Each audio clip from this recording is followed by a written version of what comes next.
pray with me?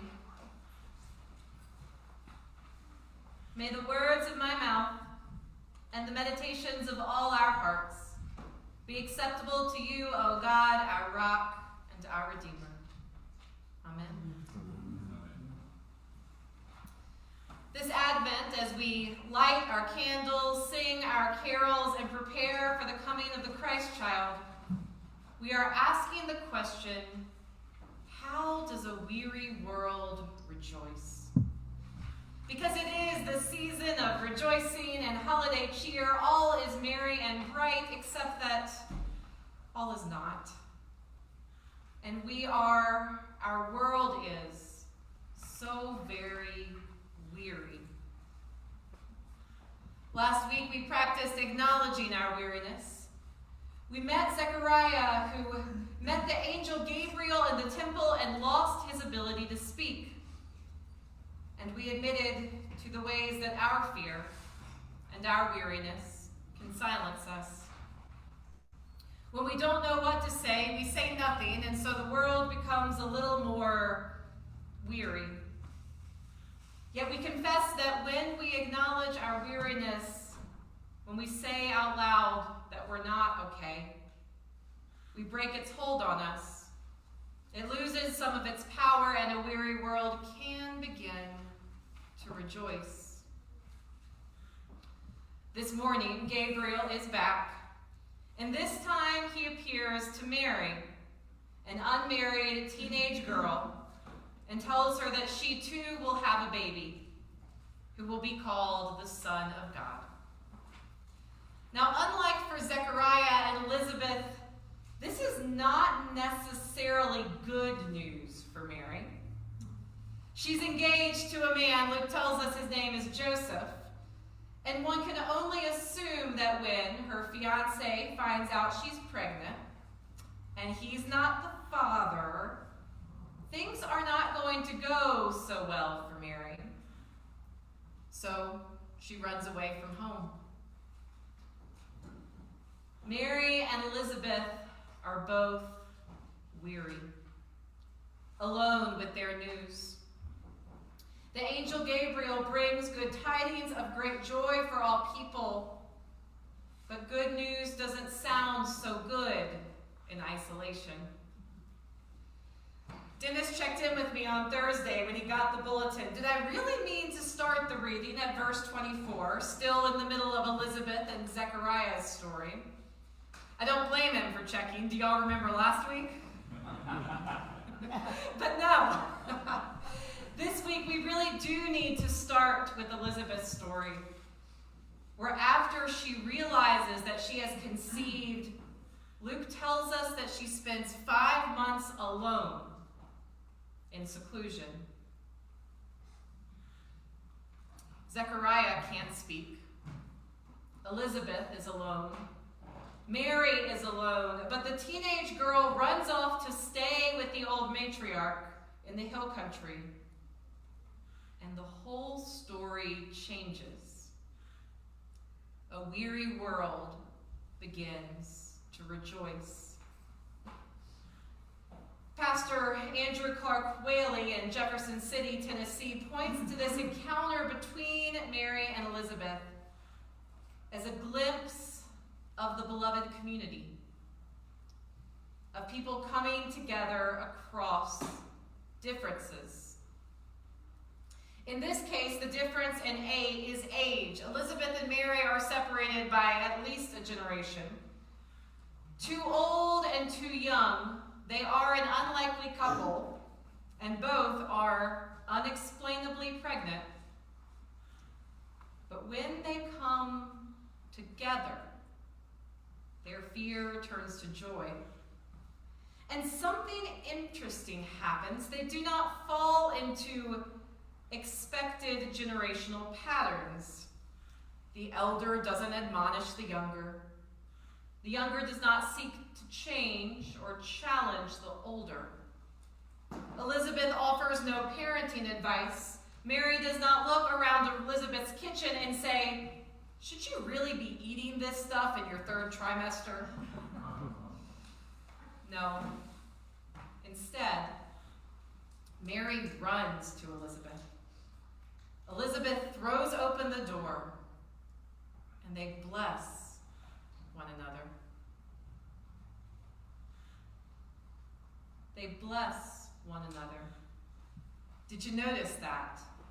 Most of this text is not action, it's blessing. People and angels proclaiming God's goodness for and presence with each other. Gabriel blesses Mary, Mary blesses Gabriel, Elizabeth blesses Mary, Mary starts into the Magnificat, blessing God and everyone. We'll get to that another week. But for now, Elizabeth and Mary bless one another. They meet each other where they are. They see one another, marvel at one another, claim God's goodness for each other's lives, even in the strangest of circumstances. And so their once isolated, parallel stories become one story and join with God's story.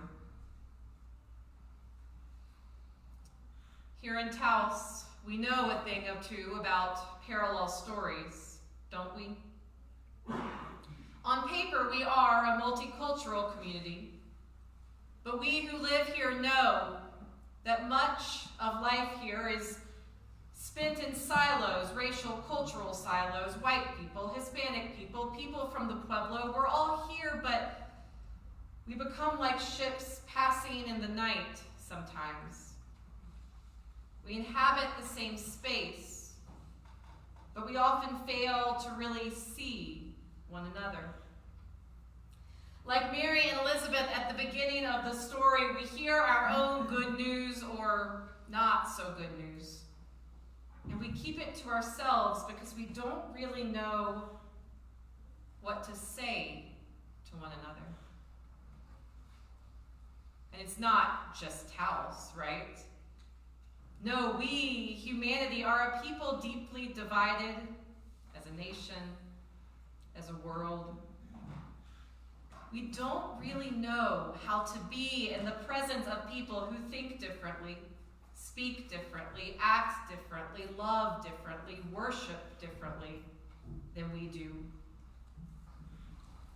Much of the time we struggle to look past the continuities and discontinuities of our own life experiences. Simply see the human being in front of us.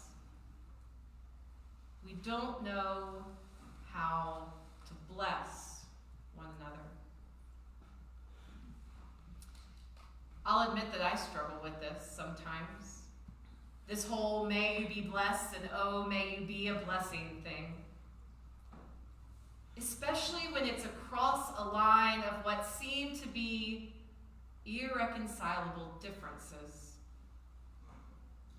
Especially with people who don't want to be blessed by someone like me.